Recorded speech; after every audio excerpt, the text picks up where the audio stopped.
convido o doutor Grijalbo Coutinho para fazer uso da fala. Doutor Grijalbo Coutinho, ele é juiz do trabalho, atualmente é mestrando do Direito da Universidade Federal de Minas Gerais, é um dos nossos grandes articuladores do fórum, ajudou e é um dos coordenadores, inclusive, da lista, né, que nós organizamos esse ano, a lista do fórum, grande defensor da causa dos direitos dos trabalhadores nesse tema da terceirização. É uma honra tê-lo nessa mesa. E, Grijalbo, você tem 15 minutos e com 5 minutos eu lhe aviso. Tá. 10 minutos com 5 eu aviso. Bom dia. Eu cumprimento todos os integrantes da mesa e o plenário, na pessoa da Marilane, que foi muito gentil comigo aqui, com essas palavras demasiadamente elogiosas, né? Eu quero começar, na verdade, me coube aqui falar um pouco sobre a terceirização bancária, embora a autoridade no assunto, que é o dirigente sindical Miguel, esteja aqui, mas eu vou falar um pouco porque esse é um tema que eu dei uma olhada, uma pesquisada, e vou falar sobre ele. Mas, só ontem nós vimos palestras interessantíssimas, hoje também, e a gente sabe, é possível perceber, o professor Beluso demonstrou isso de forma clara, o capitalismo mundial vive uma crise, né? Vive uma crise de sobreacumulação. O capitalismo não consegue, embora seja selvagem, duro, não consegue mais realizar todos os seus lucros, todas as suas riquezas, né?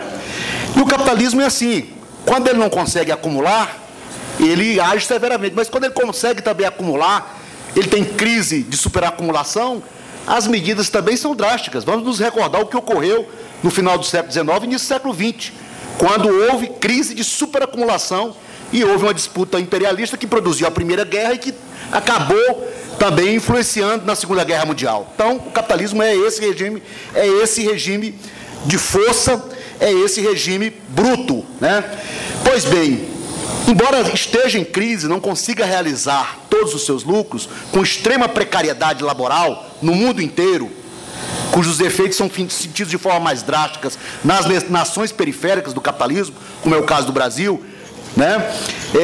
O sistema bancário, o sistema financeiro no Brasil tem altas taxas de rentabilidade, né? Quase todo mês a gente vê na imprensa um banco que superou a margem de lucros do trimestre passado, né? Os bancos, só no ano de 2013, vou citar alguns dados, eles tiveram um lucro de 56, os maiores bancos, os 6 maiores bancos, de 56,7 bilhões de reais. Isso corresponde ao PIB, é maior do que o PIB de 5 estados, dos 5 menores estados brasileiros, né? Os bancos, ao mesmo tempo que têm essa lucratividade, têm reduzido de forma significativa a contratação direta de trabalhadores. Se diz, os bancos tinham lá nos anos 80 quase 1 milhão de empregados, hoje tem 470 mil, que tem caído severamente. Isso é resultado da revolução tecnológica em curso. Não é verdade que seja só isso. Na verdade, há uma transferência de parte do processo produtivo para terceiros, de forma violenta. Mesmo agora, no último semestre de 2014, foram 3.746 postos de trabalho eliminados. Postos primários, postos diretos nos bancos. Em 2013, foram cortados 4.329.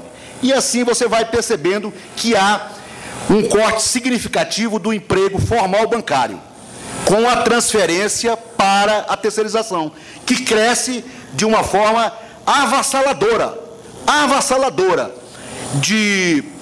Nós tínhamos cerca de 20 mil correspondentes bancários, que é a forma de mais se consolida a terceirização, de 20 mil para hoje nós, em 2013, para 405 mil correspondentes bancários no país, pelo menos autorizados a funcionar como tal, né?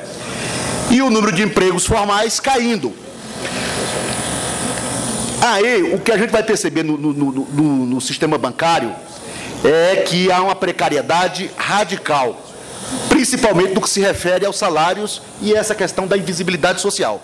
Eu acho que cada segmento terceirizado do setor econômico tem as suas características, mas todas estão guardadas pela extrema precariedade. No caso bancário, o que eu constato de mais evidente, são três fatores. Primeiro, a diferença salarial, que para mim é a mais significativa. Isso corresponde, o trabalhador informal bancário, chama de informal porque ele é bancário. Ele é informal porque ele não é reconhecido como bancário, mas ele é um trabalhador bancário. Ele recebe menos da metade da remuneração do bancário. E olha que o bancário formal ganha muito mal, mas ele recebe menos da metade pela convenção coletiva. Ele não recebe vários benefícios que estão lá previstos, como participação no lucros e resultados, auxílio alimentação. Bom, esse talvez nenhuma... Pode ser que existam outras categorias, mas analisadas, nenhuma tem uma precariedade salarial tão elevada. Os trabalhadores informais dos bancos têm remuneração média correspondente ao salário mínimo. E aqueles que estão na extrema informalidade, que sequer são reconhecidos como empregados pelas empresas terceirizantes, esses ganham abaixo do salário mínimo. Além disso, a jornada do bancário informal, ela é, no mínimo, 1/3 maior do que a do bancário formal. E a invisibilidade social é absoluta. Absoluta. Né? A invisibilidade social do bancário informal. Eles executam todas as tarefas dos bancários hoje, às vezes dentro das próprias agências bancárias, às vezes os bancos começaram a constituir, inclusive, empresas prestadoras de serviços dentro do próprio grupo econômico. Então, é uma terceirização avassaladora. Mas o que me chamou a atenção, Miguel vai explorar esses dados, o que me chamou a atenção, há 4 anos atrás, eu desenvolvi uma pesquisa rápida, o que me chamou a atenção, na verdade, foi na minha atividade, no dia a dia, analisando, tendo contato com os processos, e eu percebi ali uma coisa um pouco diferente dos demais segmentos da terceirização. A gente sabe que a terceirização se implanta, vem de forma violenta, não respeita os limites constitucionais legais. Mas nesse caso, no Brasil, dos bancários, tem uma diferença. Aqui, teve um agente do Estado que apareceu para legitimar a terceirização, para legislar sobre a terceirização, o Banco Central. Eu ficava impressionado quando estava participando dos debates, dos julgamentos, e todo mundo invocando lá a resolução número tal, resolução 3.110 do Banco Central. Espera aí, mas quem conferiu o poder ao Banco Central para legislar sobre direito do trabalho? O Banco Central, desde 73, devagarzinho, lá na época de 73, com a crise do sistema capitalista, com a crise do petróleo, iniciou o processo de terceirização. Mas, ao longo do tempo, ela foi se avantajando para tudo, atingindo o seu ápice nos últimos 10, 12 anos. Né? Nos últimos 15 anos, essa terceirização foi de forma, aliás, desde 99. A partir de 99, ela cada dia ganhou mais espaço. E aí, é o Banco Central que emite as suas resoluções, dizendo que aqui pode ser terceirizado de tal forma e tudo mais. Então, eu falaria muito mais sobre isso, mas isso, no mínimo, é uma usurpação do Poder Legislativo.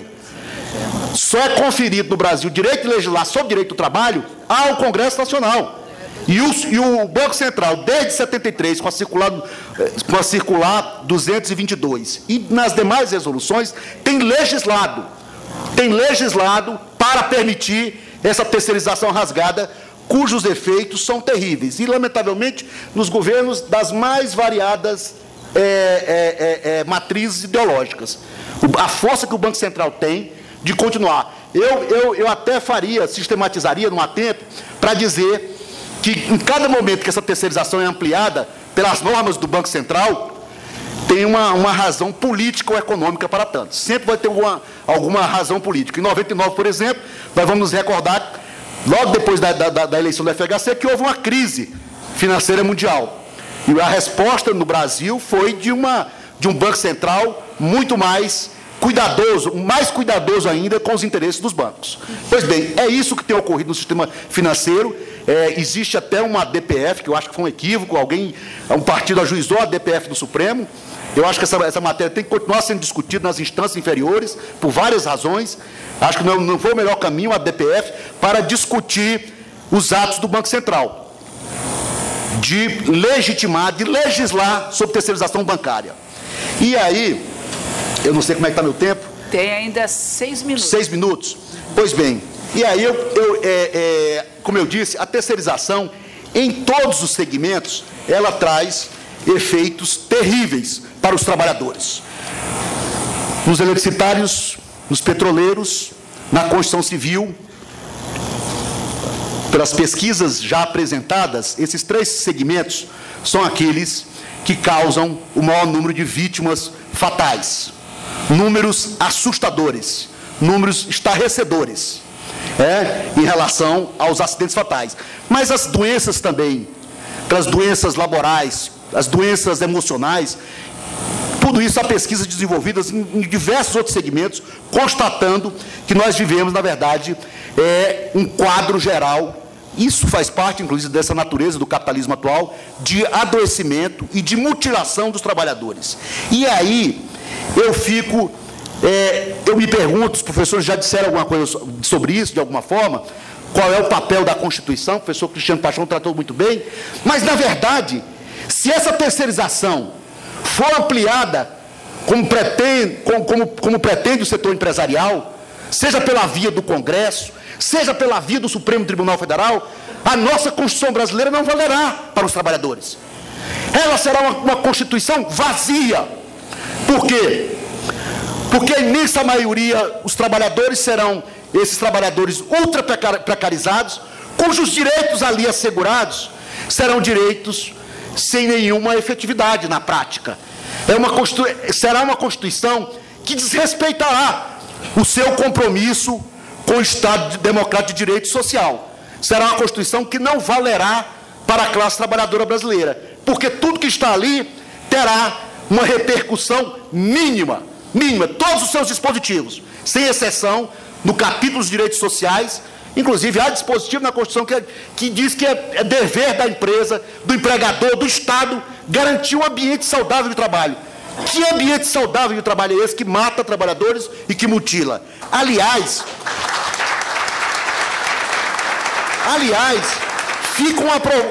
eu tenho dito isso, tem uma luta jurídica, os operadores do mundo jurídico estão preocupados, vários ministros falaram aqui sobre esse assunto ontem, porque isso diz respeito a um tema que aparentemente tem a sua feição jurídica, mas ele é político sobretudo. E é a classe trabalhadora que vai poder mudar o curso disso, se organizando, se mobilizando e mostrando o que é a terceirização. Aliás, atos de impactos devem ser produzidos para mostrar o que é a terceirização, a mutilação que ocorre no setor elétrico, trabalhadores sem braços, sem pernas, sem nada, e são inúmeros deles. É preciso mostrar para os poderes constituídos o que a terceirização causa. É preciso fazer ato político e dizer, é isso que nós queremos? Matar, mutilar, acabar com os trabalhadores. Já não basta roubar-lhes a força de trabalho, queremos agora liquidá-los, porque eu acho que atos desse tipo, de impacto, devem ser mostrados. No site do Sindiletro, de Minas Gerais, casos terríveis da CEMIG, mas eu sei que de outras empresas também. Eu desafio qualquer operador jurídico ou qualquer membro dos poderes constituídos, eu desafio qualquer um que tenha coragem de deixar o seu filho trabalhar como terceirizado e não diga que ele é filho de fulano, numa elétrica. Que trabalhe como terceirizado na construção civil, no sistema petroleiro. Vá para lá durante um mês e não diga quem é. Eu desafio as autoridades que tenham coragem. Também, deixar o seu filho trabalhar num risco imenso. Então, na verdade, o que está em jogo hoje é o sistema como um todo, é um sistema feroz. Não é só o capitalista brasileiro, como foi dito aqui ontem, porque o capitalista internacional faz parte desse sistema como um todo. Se ele dá um tratamento diferenciado, é porque lá a correlação de forças é diferente. Então, se a sociedade não se unir, não se organizar e denunciar a terceirização, mostrando para os poderes constituídos que nós vamos legitimar a barbárie, fatalmente ela virá. Fatalmente ela virá. Por isso é que seminários como esse, professora Marilane, se constituem numa etapa importante da luta mais geral, que é a luta para banir a terceirização, porque eu não tenho dúvida que ela é a mais selvagem de todas as formas de exploração do trabalho na atualidade. Todos os mecanismos introjetados para precarizar o trabalho, tem a terceirização como a sua correia de transmissão. É hora de lutar, é hora de unir forças. Muito obrigado.